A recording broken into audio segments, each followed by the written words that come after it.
এৰাম ও সমস্ত ৰেপ্ৰিয় সুহৃদয়াত্মা ও জগতৰ পিতা মাতা হেন জানিয়া ন বিষয় এৰিয়া সদায় হৰিক চিন্তা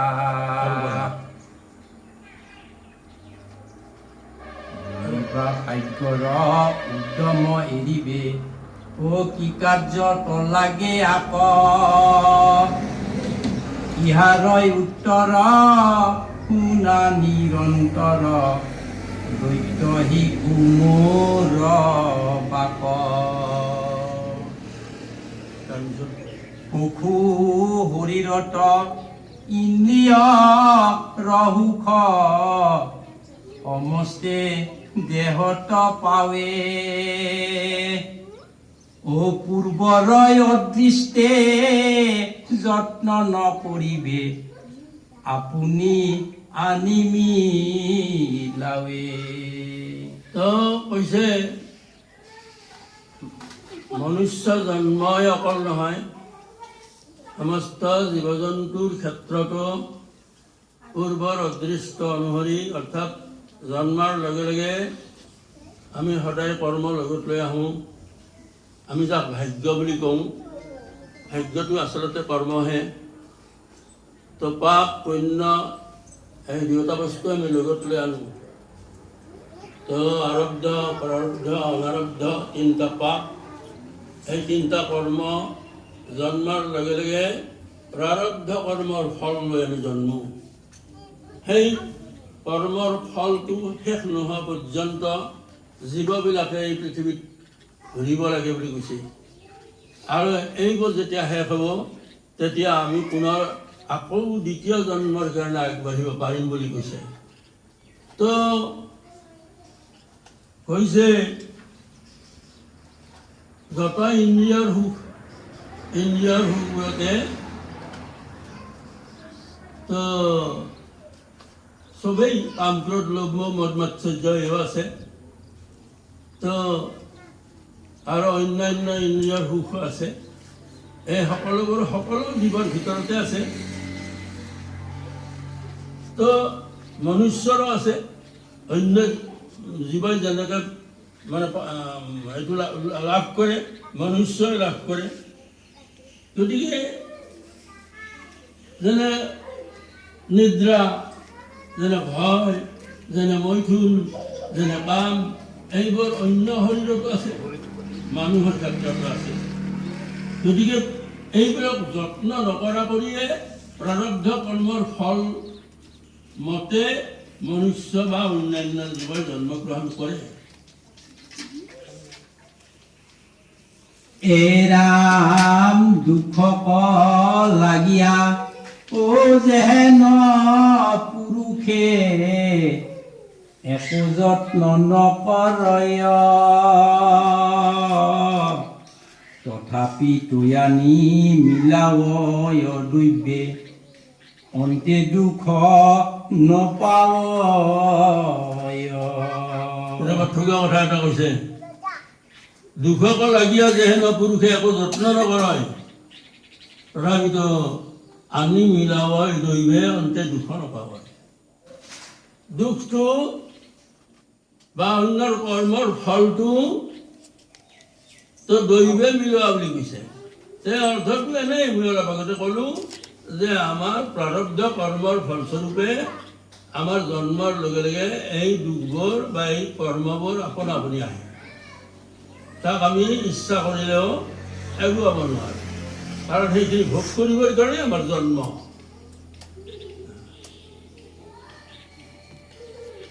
এৰাম হেহিমতে জানা সুখ মিলে আহি দুয়ো গুছে তেতিক্ষণে লাগি যত্ন কৰিবে নলাগে বিচাৰিও দেখিও মনে কেৱলে হে আয়ু ও ব্যৰ্থ হৈ মাত্ৰ পৰম দুখক পাৱে ও সেই মত শ্ৰম কৰিলে জানিবা একোৱে সুখ পাৱে তো কাম কাম মানে দুটা অৰ্থ ভাৱনা আৰু এটা অৰ্থ সৃষ্টি গতিকে সৃষ্টি কৰবাৰ কাৰণে আমাৰ মনৰ কামনাবিলাক পূৰ্ণ কৰাৰ কাৰণে আমি জীৱবিলাকৰ আমাৰ জন্ম হয় ভগৱানে আমাক জন্ম দিয়ে জন্মৰ লগে লগে আগৰ জন্মবিলাকৰ যিবিলাক কৰ্ম পুণ্য থাকে পাপ থাকে সেইবোৰ লগত ভৰাই পেলাই পৃথিৱীলৈ পঠিয়াই দিয়ে জন্ম ল'বলৈ আজ্ঞা দিয়ে তো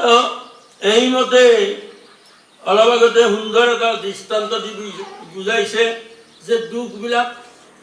সুখবিলাক আমি অৰ্জন কৰিবৰ কাৰণে চেষ্টা কৰোঁ সুখ আপোনা আপুনি নাহে কিন্তু দুখবিলাক আপোনা আপুনি আহে দুখ আমি চেষ্টা নকৰাকৈ আহে তো এই দুখবিলাক যে আহে আৰু সুখবিলাক যে আহে তো আমি যদি দুখ পোৱা কাম কৰোঁ তেনেহ'লে দুখ হ'ব আৰু আমি যদি সুখ পোৱা কাম কৰোঁ তেনেহ'লে সুখ হ'ব তো সুখ আমাৰ কেনেকৈ হ'ব যিটো সৎ কৰ্ম যিবিলাক শুদ্ধ কৰ্ম তো যিবিলাক মানে ন্যায় কৰ্ম এনেহেন কৰ্মবিলাক কৰাৰ ফলত আমাৰ শুদ্ধ হ'ব শুদ্ধ হ'লে সেইটো সুখ হ'ব আৰু ইয়াৰ বিপৰীত কৰ্মবিলাক কৰিলে আমাৰ দুখ হ'ব আৰু এই দুখৰ ফলত তো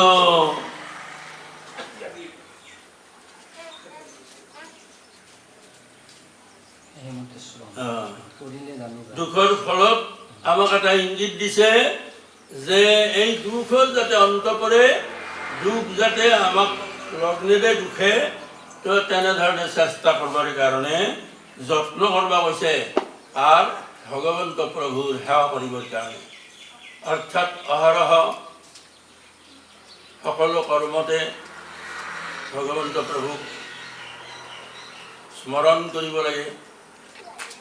তেওঁক সেৱা জনাব লাগে মূল বাসকল আইসকল মূল কথাবিলাক এইখিনিতে আছে সংমিশ্ৰ হৈ আছে প্ৰত্যেকটো কামত ভগৱান লিপ্ত আছে বেদত আছে যে ভগৱানৰ ইচ্ছা নহ'লে গছৰ পাত এটাও নলৰে অৰ্থটো বুজাইছে যে ভগৱানৰ ইচ্ছাত এই সংসাৰ এই সৃষ্টি চলি আছে সেয়ে ভগৱন্তক সেৱা কৰিবৰ কাৰণে যত্ন কৰিব কৈছে কাৰণ মায়াৰ শৰীৰ আমি মায়াৰহীন তো কামনা বাসনা আমাৰ অহৰহ লাগি থাকে তাৰে কাৰণে আমি নানা দুখ কৰোঁ দুখ কৰোঁতে আমি পাপ অৰ্জনো কৰোঁ গতিকে সেইবোৰ ভাবি চিন্তি যাতে সেই পাপটো আমাক মানে লগ নিদিয়ে তাৰে কাৰণে ভগৱন্তৰ নাম সদায় স্মৰণ কৰিব লাগে আৰু মৰ্ম হ'ল কৰ্ম কৰোঁতে যদি আমি সদায় ভগৱন্তক চিন্তা কৰোঁ ভগৱন্তৰ নাম লৈয়ে যদি আমি কৰ্মটো কৰিবলৈ আৰম্ভ কৰোঁ তেনেহ'লে দুখে লগ নিদিয়ে দুখ এৰল কৰিব এৰাম মুকুন্দ পদক ও যিটো জনে ভজে যেন মতে সুখী হয় একোকে উপায় হিমত কৰিয়া ও নুহিকে সুখী নিশ্চয় সুৰ সংহাৰক যাৱে নতু পাৱে শৰীৰ সুদৃঢ় থাকে ভগৱন্ত পদ সেৱা কৰিবাক লাগে যত্ন কৰিবাকে পুৰুষ ৰয়ায়ু সতেক বজ্ৰ অৰ্ধেক নিদ্ৰাতে যাই ও কিছু ফল নাই ৰাত্ৰিত হয়ন উড়িয়া থাকে সদাই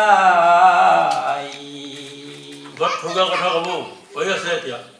প্ৰহ্লাদে দৈত্য শিশুসকলক যে আমাৰ জীৱনৰ অৰ্ধেক বয়স ঘুমতে যায় আমি যদি 100 বছৰ এটা 100 ধৰি দিছে যদি এজন মানুহৰ 100 বছৰ শতায়ু তাৰমানে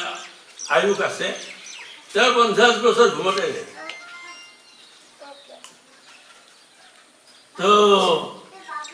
এইটোত একো ফল নাই বুলি কৈছে অৰ্থাৎ আমি ঘুমাব আহিছোঁ তেনেহ'লে আমি জাগৃত হৈ থকা বাকী 50 বছৰত কি কৰিলোঁ এইটো ক'ব পাছত এৰাম বালেক কালৰ পৰাজন নজায় বিংশতি বৰিষ মানে নানা ক্ৰীড়াৰত নুগুচে মনত পুৰুষে তাক জানে ল'ৰাকালৰ পৰাই বৃদ্ধ কাললৈকে আমিও হাত হাৰা নাই তাৰ পৰা হাত হাৰিব নোৱাৰোঁ আমি অভ্যাসৰ দাস ভগৱানে আমাক যেনেকৈ চলায় তো আমি তেনেকৈ চলিব লাগিব তো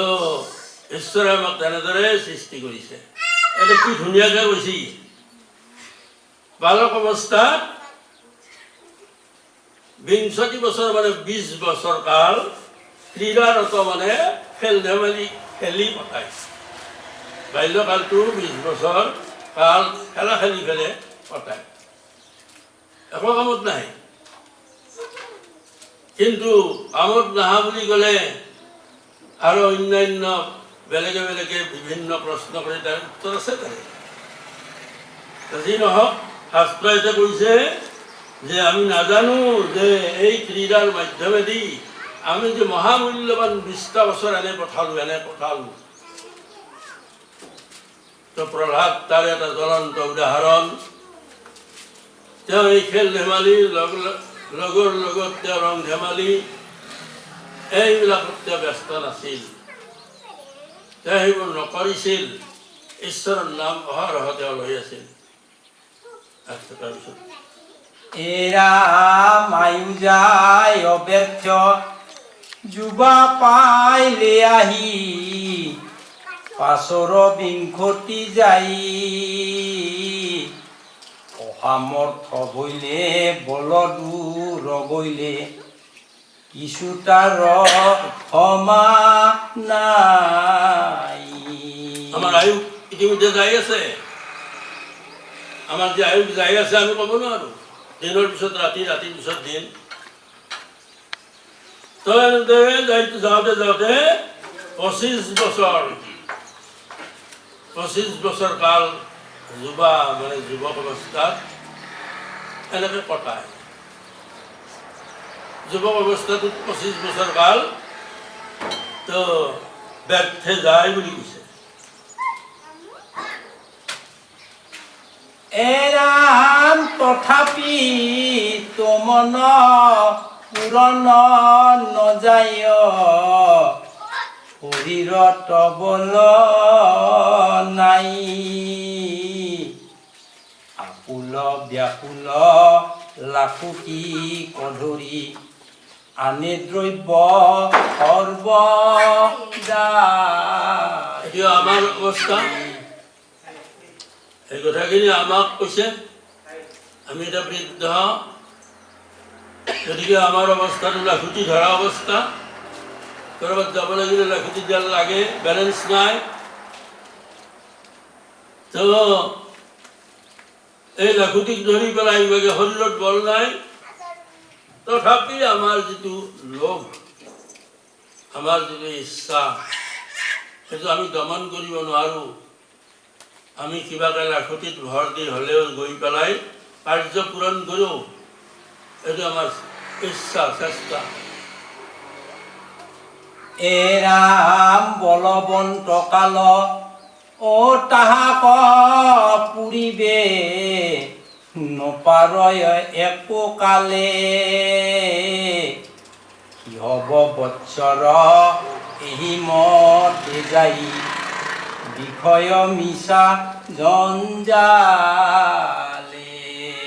গতিকে কৈছে কাল মহা বলৱন্ত বুলি কৈছে। কালটো সময়, কল অনুকল কৰি ছেকেণ্ড মিনিট কৰি ঘণ্টা দিন ৰাতি কৰি এই কাল অহৰহ গৈয়ে আছে। আমি তাক ধৰি ৰাখিব নোৱাৰোঁ। তো আচলতে এইবোৰ যি গৈ আছে জঞ্জালত সোমাই মিছাই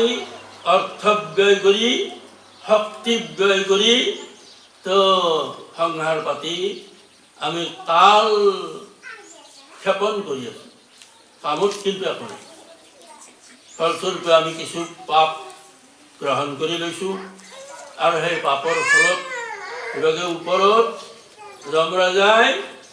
পাপৰ এটা ঘৰ পুণ্যৰ এটা ঘৰ এই দুয়োটা ঘৰৰ হিচাপ কৰিব কৰি পাপ কিমান হ'ল পুণ্য কিমান হ'ল চাব, চাই পেলাই আপোনাক জন্মৰ মানে নিৰ্ধাৰণ কৰিব। আপুনি কি বংশত জন্মিব, আপুনি কেনেদৰে জন্মিব, আপুনি সৎ পুৰুষ হিচাপে জন্মিব নে অসৎ পুৰুষ হিচাপে জন্মিব, এইটো নিৰ্ণয় কৰি তাৰপিছত আমাক পঠাই দিয়ে আকৌ যাতনাময় দেহত